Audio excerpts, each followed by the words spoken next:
ఆదిలాబాద్ జిల్లాలకు సంబంధించిన పట్టభద్రుల శాసన మండలికి సంబంధించిన ఎన్నికల సందర్భంలో నిన్న జరిగిన ఓట్ల లెక్కింపు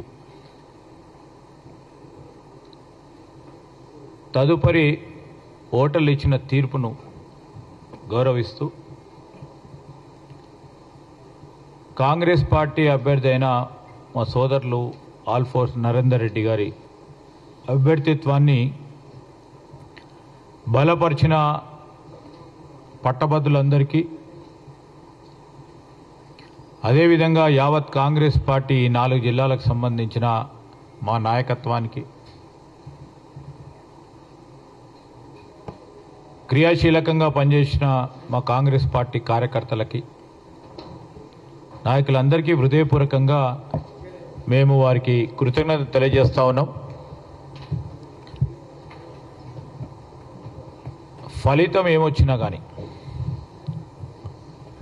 కాంగ్రెస్ పార్టీకి సంబంధించి క్రియాశీలకంగా అభ్యర్థిని గెలిపించాలని ఆలోచన చేసిన ప్రతి ఒక్క కార్యకర్తకి మేము కృతజ్ఞతలు తెలియజేస్తూ ఉన్నాం. ఈ సందర్భంలో మేము తెలియజేసింది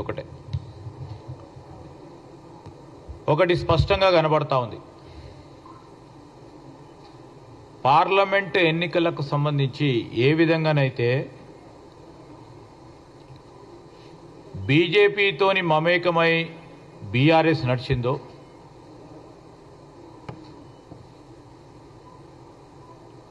అదేవిధంగా ఈరోజు మరొక్క మారు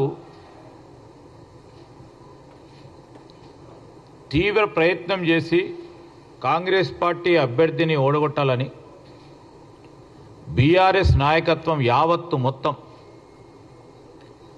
బీజేపీకి సపోర్ట్ చేయడం స్పష్టంగా కనబడతా ఉంది.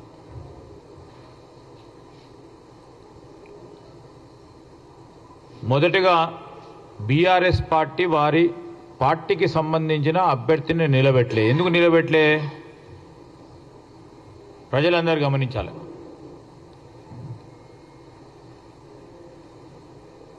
మన రాష్ట్రంలోనే పట్టభద్రులకు సంబంధించి మరి వరంగల్, నల్గొండ, ఖమ్మం జిల్లాలకు సంబంధించిన పట్టభద్రుల శాసన మండలి ఎన్నికల్లో ఆనాడు బీఆర్ఎస్ పార్టీ అభ్యర్థిత్వాన్ని ఖరారు చేసి నిలబెట్టి ముందుకు నడిచింది. అదేవిధంగా వారి పార్టీకి సంబంధించిన సీనియర్ నాయకుడు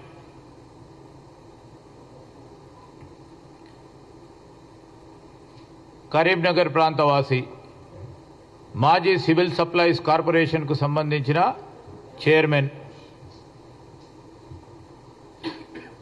ఆనాడు మరి ఆ సర్దార్జీ గారు రవీందర్ సింగ్ గారు పార్టీ పరంగా ఉన్న సీనియర్ నాయకుడు.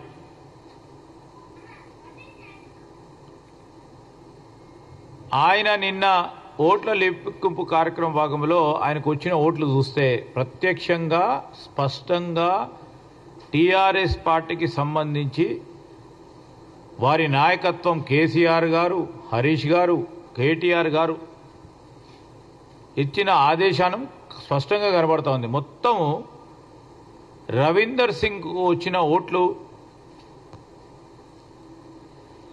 మేమనుకుంటున్నాం ఆయనకు వచ్చిన ఓట్లు వ్యక్తిగతంగా వచ్చిన ఓట్లు. మొత్తం